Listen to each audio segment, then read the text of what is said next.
بسم اللہ الرحمن الرحیم۔ السلام علیکم۔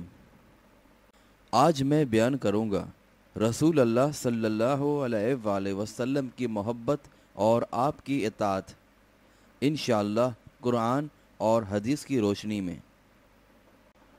اللہ تعالیٰ نے ہمارے پیارے نبی حضرت محمد صلی اللہ علیہ وآلہ وسلم کو اعلیٰ اخلاق اور بہترین عادتیں عطا فرمائیں۔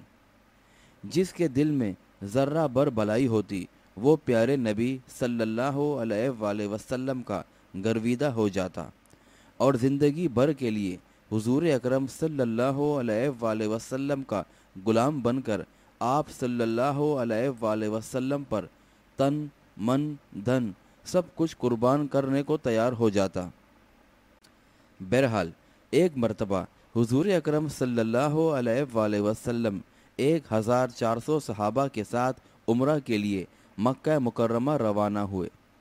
جب آپ صلی اللہ علیہ وآلہ وسلم مکہ کے قریب پہنچے تو کافروں کو لڑائی کے لیے تیار پایا، اس لیے آپ صلی اللہ علیہ وآلہ وسلم حدیبیہ کے مقام پر ٹھہر گئے۔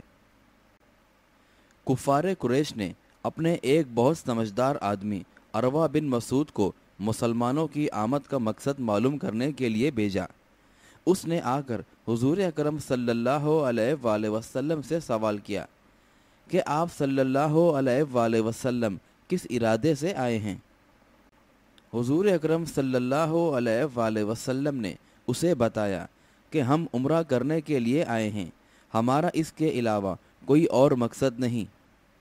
صحابہ کرام رضی اللہ تعالی عنہ کی حضور اکرم صلی اللہ علیہ وآلہ وسلم سے بے پناہ محبت اور تعظیم دیکھ کر عروہ بن مسعود حیران ہو گیا۔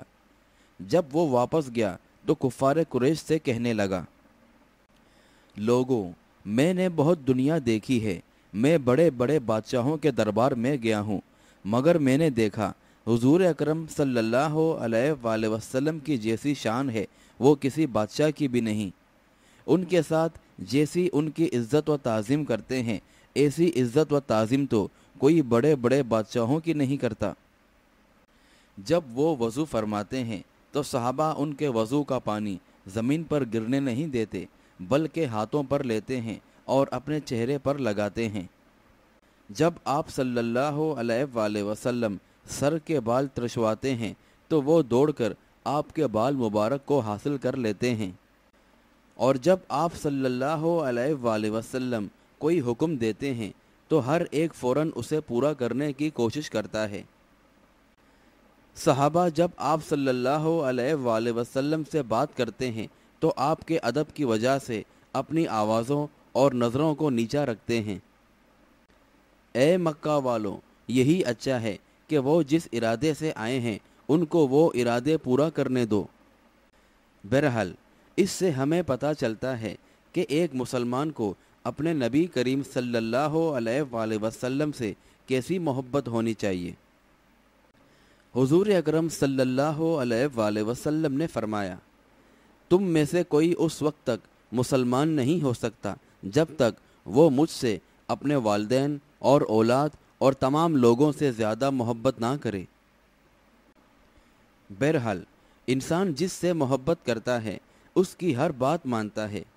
حضور اکرم صلی اللہ علیہ وآلہ وسلم سے سچی محبت کرنے والا بھی وہ ہے جو آپ صلی اللہ علیہ وآلہ وسلم کا حکم مانتا ہے۔ جیسا کہ قرآن مجید سورہ المائدہ میں اللہ تعالیٰ کی اطاعت کے ساتھ رسول اللہ صلی اللہ علیہ وآلہ وسلم کی اطاعت کا حکم دیا گیا ہے۔ سورہ المائدہ میں اللہ تعالیٰ فرماتا ہے، اور اللہ کا حکم مانو اور رسول کا حکم مانو۔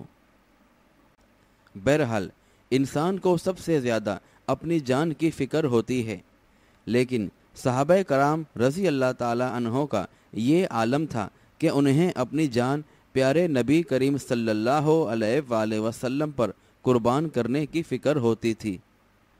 جنگ بدر کے موقع پر 2 لڑکے کم عمر صحابی بھی رسول اللہ صلی اللہ علیہ وآلہ وسلم پر اپنی جان قربان کرنے آ گئے۔ جب جنگ شروع ہوئی تو وہ میدان میں نکلے اور کسی سے پوچھا،